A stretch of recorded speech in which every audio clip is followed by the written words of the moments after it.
안녕 욕하는 친구들. 자, 오늘은 4단원 비례식과 비례배분을 한번 공부해 보도록 하겠습니다.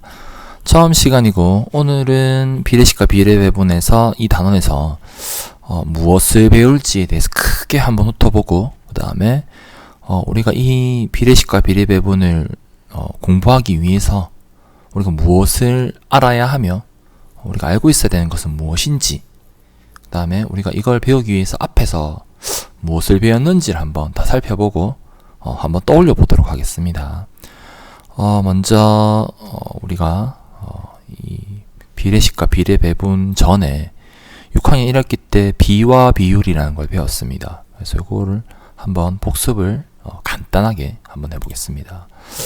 먼저 우리가 비와 비율이라는 단어에서 제일 처음에 이게 어떻게 들어오게 됐냐 하면, 두 수를 비교하는 방법이 우리가 예전까지, 이전까지 어떻게 비교했냐면 뺄셈을 통해서 비교했습니다.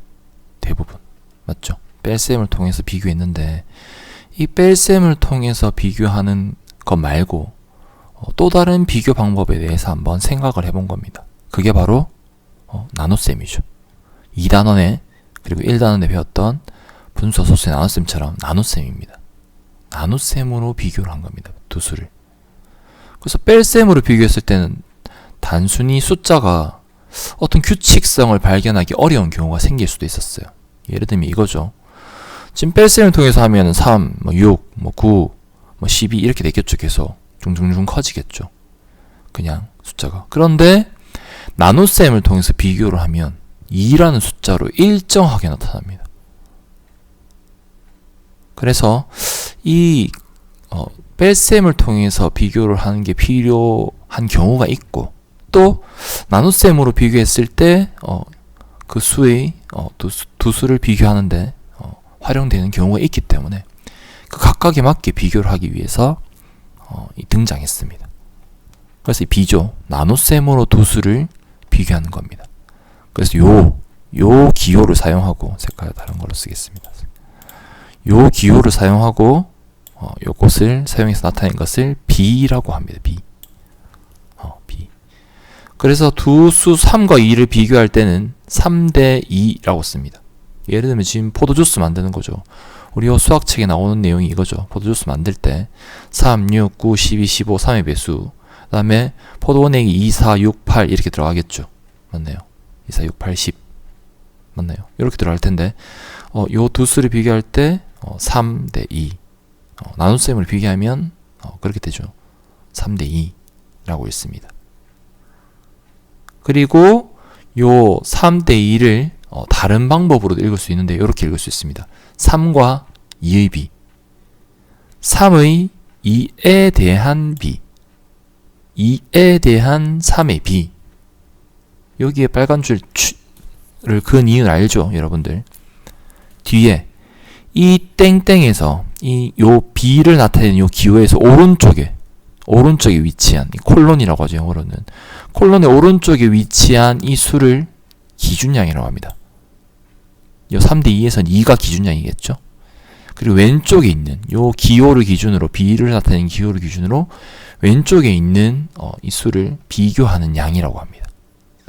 여기서는 3이 되겠죠. 비교하는 양. 요렇게 B를 표현하기로 했습니다. 우리가. 됐나요?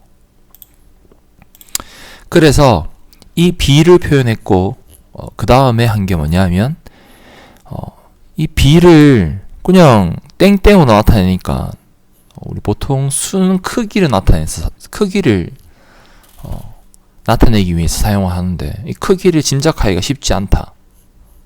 그래서 기준량에 대한 비교하는 양으로 수의 크기를 한번 나타내어 보자, 이렇게 해서 나타내게 된 게 비율입니다. 기준량에 대한 비교하는 양의 크기를 나타내고 싶어서 비율이란 걸 도입했습니다. 그래서 비교하는 양을 기준량으로 나누어서 계산을 했습니다. 우리 지금 소수의 나눗셈 에서 나왔던 문제들이 대부분 기준량으로 나누는 거죠. 처음에 자라난 식물, 처음의 식물의 길이 와 비교했을 때 현재의 길이는 몇 배인가 이런 거 다 이거죠 지금 결국. 맞죠? 앞에서 배웠던 겁니다. 그래서 비교하는 양을 기준량으로 나누면 분수로 표현하면 기준양분의 비교하는 양으로 표현할 수 있다 이거죠. 됐나요?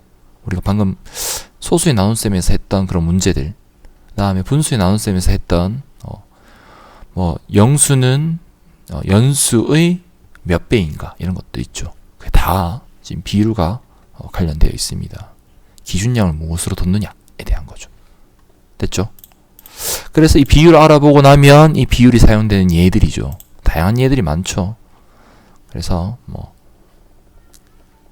속력에 관련된 것들, 그 다음에 어떤 걸 섞어서 사용할 때, 요리할 때 몇 퍼센트 이런 것들, 인구, 밀도 이런 것들, 인구 밀도 이런 것들도 다 비율과 관련되어 있죠. 그런데 이 비율 중에 하나의 표현 방법입니다. 비율을 그냥 분수로 표현하면 그 수의 크기를 서로 비교하는데 또는 짐작하는데 조금 어렵죠. 그래서 어떻게 했느냐? 기준량을 100이라고 했을 때의 비율을 표현하기로 했습니다.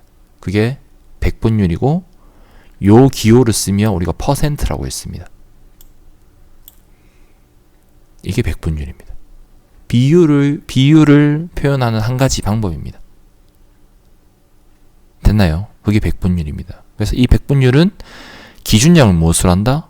기준량이 얼마인지 몰라요. 기준량이 17일 수도 있고 5일 수도 있고 4일 수도 있고 7일 수도 있습니다. 근데 이 기준량을 100으로 했을 때의 비율을 100분율이라고 합니다.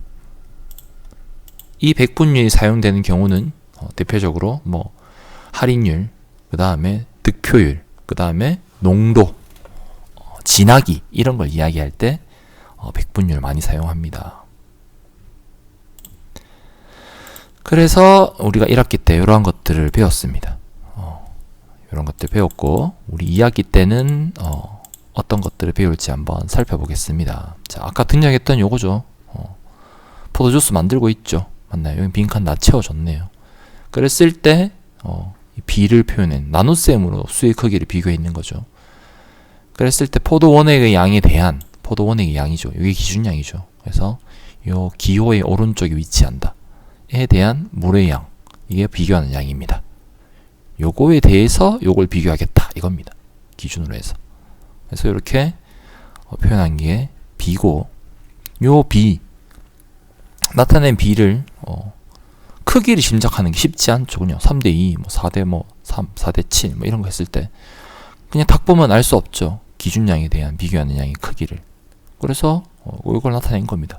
비교하는 양을 기준량으로 나누어서 분수로 표현하면 이렇게 된 거죠. 기준량분의 비교하는 양. 그래서 비율을 나타냈고, 요 비율의 표현 방법 중에 하나가 우리가 배웠던 100분율입니다. 기준량을 100으로, 이걸 100으로 두고 계산한 겁니다.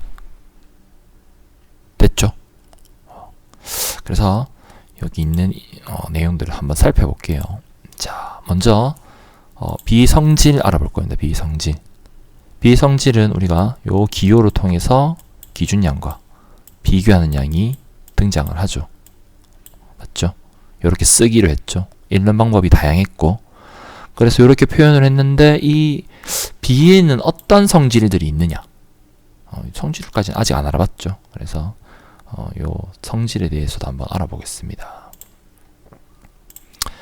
그 다음에 이 비로 나타낸 비로 나타낸 것이 정말 간단한 자연수의 비로 나타나면 참 좋겠는데, 소수로 나타난다든지 또는 이 수가 분수로 나타난다든지 소수로 나타나는지 다양한 수들로 각각의 비들이 표현될 수 있죠. 딱 떨어지지 않게.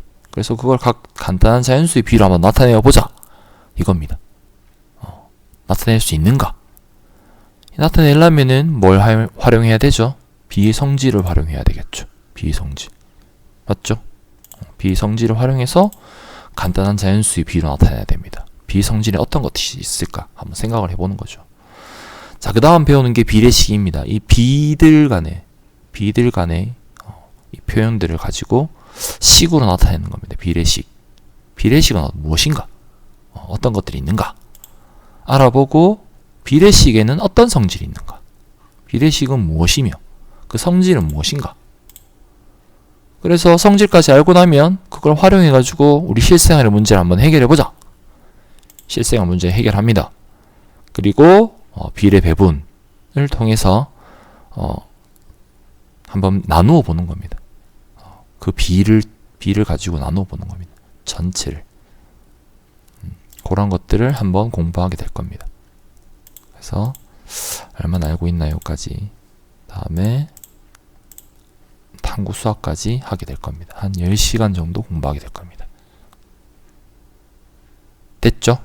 이제 수학 익힘책에 우리가 적어도 이 단원을 공부하기 위해서 알아야 할 것들이 있습니다. 그래서 수학 익힘책 몇 쪽이죠? 47쪽. 47쪽을 한번 같이 풀어보도록 하겠습니다.